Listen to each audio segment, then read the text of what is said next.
एक हाथी था, गज था, बड़ा बलशाली। सारे कुटुंब के लोग उसका सदैव अनुगमन करने वाले थे।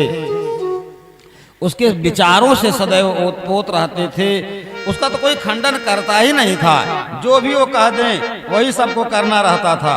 एक दिन की बात, गज ने सोचा कि लाओ चलें सरोवर में स्नान कर लें। सरोवर में स्नान करने गया।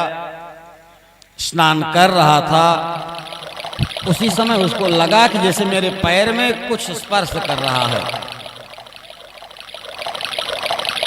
बल का अभिमान था, झटक दिया। लेकिन जब झटका तो झटका नहीं लगा, वो दूर नहीं गया, तो पैर को पकड़ लिया।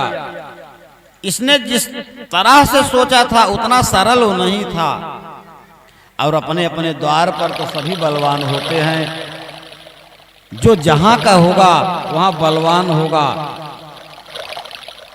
जल का देवता जल में रहेगा, जल के जंतु जल में रहेंगे, वो पूर्ण शक्ति संपन्नता के साथ रहेंगे। जो पैर पकड़ा था वो कोई दूसरा नहीं था, वो घड़ियाल था, ग्राह था। ग्राह ने पैर पकड़ा, गज का पैर पकड़ा गया। गज ने हल्के में लिया। बाद में गज को आभास हुआ कि वो सामान्य नहीं है। गज और ग्राह का युद्ध होने लगा। और युद्ध में गज के साथ जितने उसके कुटुंबी थे वो बैठ करके, खड़े होकर के, जिस किसी भी स्थिति अनुकूल प्रतिकूल परिस्थिति में थे सब सहयोग करने लगे। लेकिन थोड़ी देर बाद ये लगा, कुछ समय बाद ये लगा कि गज कमजोर पड़ रहा है। एक एक करके सारे उसके कुटुंबी दूर चले गए। साथ में कोई नहीं टिका। साथ में टिका कौन? साथ में उसकी आत्मा केवल है। शरीर के साथ आत्मा है, अकेला है। आज वो मान रहा है कि मैं अकेला हो गया हूं। उसको संस्कार था, उसने फूल लिया।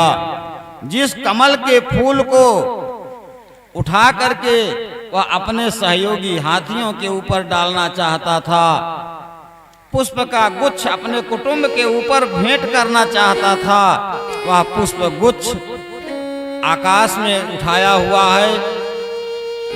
उसकी स्थिति डूबने की हो गई है। पूरा शरीर जल में चला गया है, सूंड भर ऊपर है। अब पानी अंदर से जो उनका मुख होता है उस मुख से अंदर जाने वाला है। एकदम कगार पर पहुंचा हुआ, तट पर पहुंचा हुआ है। कितनी देर में पानी अंदर जाने लगेगा इसकी अब अवधि निश्चित नहीं है।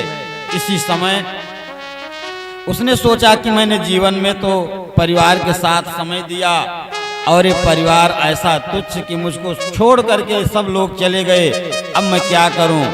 वो उठाता है जल कमल के उस पुष्प को और केवल विष्णवे नमः कह पाता है। केवल विष्णवे नमः कह करके फूल को गिरा दिया भगवान के चरणों में और गिरा करके प्रार्थना करने लगता है। गजेंद्र स्तुति, दिव्य स्तुति।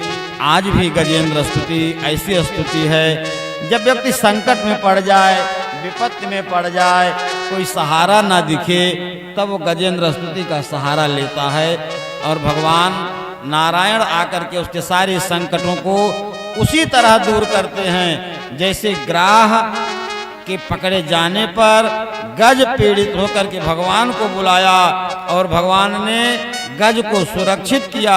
वही स्थिति हो जाती है। स्तुति करता है। भगवान दौड़ करके क्षीर सागर से आते हैं, आकर के अपने सुदर्शन चक्र से ग्राह को मुक्त करते हैं, गज को कष्ट से निवृत्त करते हैं। हुआ क्या? जैसे ग्राह का शिरच्छेदन हुआ, एक दिव्य स्वरूप में वो सरोवर से ऊपर उठा और भगवान का जैसे ही दिव्य दर्शन गज ने किया, गज का भी स्वरूप बदल करके एक दिव्य स्वरूप में हो गया। दोनों दिव्य दिव्य स्वरूप में होकर के हाथ जोड़ करके भगवान की स्तुति करते हैं। भगवान ने कहा कि अब तुम अपने लोक को जाओ।